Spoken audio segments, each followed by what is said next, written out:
नवीन प्रयाग चिखली इथं श्री महादेव मंदिर कमिटीच्या पुढाकारातून श्री महादेव मंदिराचा प्राणप्रतिष्ठा सोहळा मोठ्या धार्मिक उत्साहात आणि भक्तिमय वातावरणात पार पडला। प्राणप्रतिष्ठेनिमित्त होम हवनासह विविध धार्मिक विधी विधिवत पार पडले।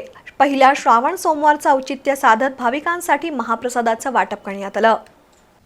नवीन प्रयाग चिखली इथं हर हर महादेवाच्या जयघोषात श्री महादेव मंदिराचा प्राणप्रतिष्ठा सोहळा भक्तिभावानं पार पडला। श्री महादेव मंदिर कमिटीच्या पुढाकारानं आयोजित या सोहळ्यात विविध धार्मिक विधी, मंत्रोच्चार, होम हवन आणि पूजा विधी विधिवत करण्यात आले। यावेळी मंदिर परिसरात भक्तिमय वातावरण निर्माण झालं होतं। पहिल्या श्रावण सोमवारचं पावन औचित्य साधत महादेवाच्या दर्शनासाठी ग्रामस्थ आणि भाविकांनी मोठी उपस्थिती लावली। धार्मिक विधीनंतर भाविकांना महाप्रसादाचं वाटप करण्यात आलं। या सोहळ्याला मनोहर कुलकर्णी, संतोष कुलकर्णी, प्रकाश मेंगाणे, सरपंच रोहित पाटील, केवलसिंग राजपूत, धनाजी चौगले, मदन वरुटे, शहाजी पाटील, सुनील वाठारकर, सुमित भोसले, सुतार परिवार तसंच छत्रपती ग्रुपचे कार्यकर्ते, विविध मंडळांचे कार्यकर्ते आणि ग्रामस्थ उपस्थित होते।